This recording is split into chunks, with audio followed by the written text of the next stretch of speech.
this is not your first rodeo. You've both have been around the block and you've done this several times over.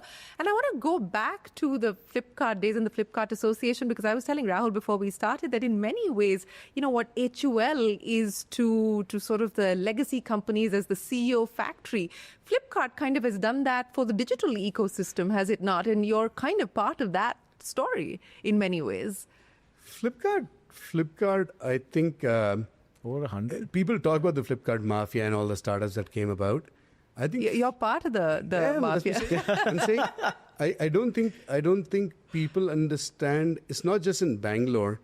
I think the change in psyche in 20-year-olds and even late teenagers today, where everyone wants to actually get out there and ride the sort of startup wave and try their luck at building something, being innovators, that fearlessness you see today, which I think we all celebrate. I think so much of it can be mapped back to that one company. And I think the two Bansals, but they also had a phenomenal group around them. They're early believers. Yeah. We joined a little later. We were missionaries, but we were late missionaries. They already had a very strong core. I tell people at PhonePe this often. I have a tremendous amount of pride in the talent and our bench strength. But there was a point at Flip where this caliber of the bench strength was actually scary good. Right? I mean, every IIT graduate and every IIM graduate was working there, and every lateral, peak of their career, sort of smart person that I know of. And I think the country, forget markets and IPOs and all this stuff. The country owes companies like that just as much as we do in this generation, just as much as you do for the Tatas for creating haloed institutions. Definitely the OGs in this space. I mean, there's no doubt in my mind. I think it's the startup university. Still are. Equal number of good decisions and bad decisions. Yeah. But the fact is that looking back, vision is always 2020. And I think we have that advantage building PhonePe after having seen the Flipkart journey, because there's so many learnings, right? There's so many learnings in terms of, you're talking about incentivization, cashback, use of data, building for scale. I think a lot of us who have graduated from that startup university called Flipkart enjoy having that 2020 vision when it comes to actually building a we learn from our mistakes there, but the boldness to go after $1 billion. I mean, I'm sure you've met both Sachin and me. Yes. 25-year-old Sachin had that. I mean, the way he used to talk about creating a $20 billion and $100 billion company back then, I'm like, he's either crazy or he's brilliant. Probably some combination. I mean, the first reaction when you meet somebody like that, right? Yeah. And you're seeing that now. There's some entrepreneurs today. Yes. They're just so wildly ambitious. It's awesome. So I think... Recently moved to Bangalore. That's one of many, actually. Yeah. I think that's the...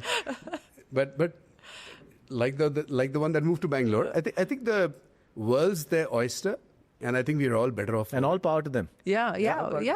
But and here's what I want, because this is essentially not just a show about entrepreneurship, it's also a show about paying it forward. So what I want to understand from the two of you, of all the lessons that you've learned over the years, over the course of building your previous startups and now building out PhonePe to becoming a multi-generational institution, what are the top three things, yes, fingers crossed, what are the top three things that you would tell a young entrepreneur today, which you believe are the non-negotiables? You draw the sort of red line there.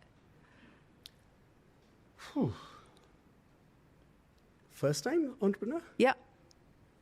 First-time entrepreneur, and then someone who's sort of mid, 5-6 years on and then going for scale. I think the first-timers, definitely, I think integrity/ethics above anything else.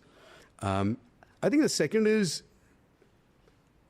if you're a first-time entrepreneur or you're below 30, you gotta swing for the fences, because if you don't do it then, you're not going to do it with baggage later, or you'll do it on the other side when you have no airline yet, right? So swing for the fences, because I think India's time has come. This is not about whether there's a market you could get to. This is now a connected 800 million people market with all the infra and the capital available. So if you don't aspire for massive and global today, you're not even playing the game. You're playing the wrong game. So I would tell anyone between 25 to 26, 27, swing for the fences. You can, because you can do it multiple times over. Yeah. I didn't know that coming in. I started my first venture at 29, 30. 29, 30? 30, 31, Yeah, I mean, middle class, go to school, go to grad school, work. 4G kid. 4G kid. Were you a 4G brat, though? I was a 4G brat. He's still a brat. Like, I mean, I'm still a brat. He's still a brat. But the idea of like quitting your job and working in a startup was such a pain when I worked in my first startup. That if I told my parents I want to actually like start up at 21, my dad would not know how to react, right? Whereas today, if my kid told me that I want to go and work more than a year or two, to apprentice, I think that's important, but said, I'm scared of starting up, I'm like, dude, I'm throwing you on the deep end of the ocean. Huh. Like, you got to try. And I'd say the third one is you really got to be clear about why you're in it. I think in India, making money is still a dirty word at some level, whereas when you're young, sometimes it's just change in lifestyle that you're seeking, and that's okay. But somewhere along the way, you get trapped in that rat race and actually your priorities change and everyone's still telling you to chase it. So you got to know at different stages of life. How do you look at competition? Do you look at competition from the perspective of focusing on your competitors' strengths or your competitors' vulnerabilities? Definitely not the vulnerabilities, because that's a perverse game, right? I think even on the strengths, I think we definitely look at whether they're innovating in interesting ways. Who's innovating today, to your mind? I think shamelessly, I think in our sector over the last 10, 15 years, the most innovative by far and away has been Paytm, and we talk about this. I think it's fair to say that. Yeah. They brought the wallet to market, they got the QR to market, they got the soundbox to market. They've done a lot of things. I think that's perfectly all right. Like, I should be able to say that my competitor is actually very innovative, right? I think Cred got gloss to design. It's glossy. It looks like really polished. I think each of our competitors, there's certain things that they do better. BillDesk is the OG in payments for 20, 25 years. They've gone into the hardest work in the entire sector. They've gone and taken state utilities and digitized them, right? So huge respect, because we all benefit. There's no BBPS if there's no BillDesk. Simple. Yeah. So I think you have to first respect what their strengths are. You have to acknowledge the innovations, and you should shamelessly say that I'll create a variant of it if I think I can do better, or even just try and actually sort of create more of the same if there's a market out there for two brands. What is it that we will not see on PhonePe? You've given us a glimpse of what we could possibly in the future see on PhonePe. What would we not see on PhonePe? It's never say never, but I can give you an example of what you haven't seen so far on PhonePe, just to give you a reflection of how we look at things. Cryptocurrency, right?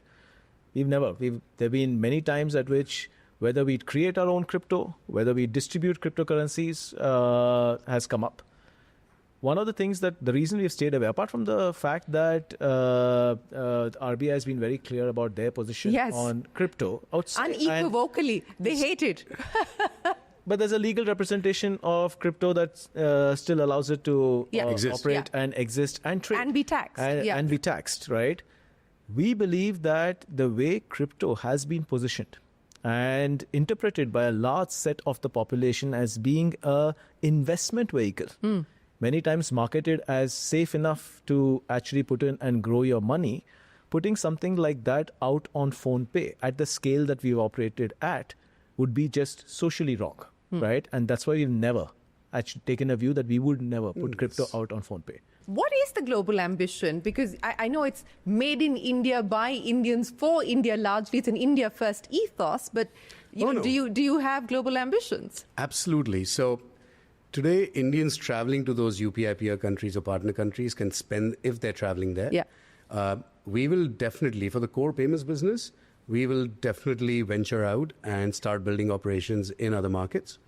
I think we publicly already announced we are entering the UAE. We are going to be entering Singapore. The IPO side of the brain is working overtime. Little birdies trapped in my hair. I don't have hair left, right? So it's like, so we are applying to enter the Middle East. We are applying to enter Singapore. For right now, that's all I know I can share. But we absolutely do believe that certain products that we've developed will find appeal in consumer markets or even merchant markets in other geographies as well. Yeah, it's India's time to build for the world. So how soon can we expect PhonePe to build from India for the world? Ask the CTO. Now he's pointing a finger at you. When it comes to timelines, he points at me. But I think we just applied for the license. We'll have to actually wait for the license approval. And as and when that comes in, we'll be able to actually offer a timeline on when we go international. Yeah. Okay. So it's been a pleasure speaking to the two of you, and we wish you the very best of luck with all of PhonePe's plans, and of course your journey to Dalal Street as and when it does take shape and when it happens. But are you going to give us a broad timeline before we let you go? I'm getting better. I'm learning. No. Well, but thanks very much, Amir, and thanks very much, Rahul. We wish you both the very best of luck, and thanks for having us here at PhonePe. Thanks, Shereen. Thank you so much. Well, with that, it is time for us to wrap up this edition of the Young Turks podcast here from the PhonePe headquarters in Bengaluru. From all of us here on the team, for now, goodbye. Thanks for watching. Stay tuned to CNBC-TV18. There's a lot more coming up.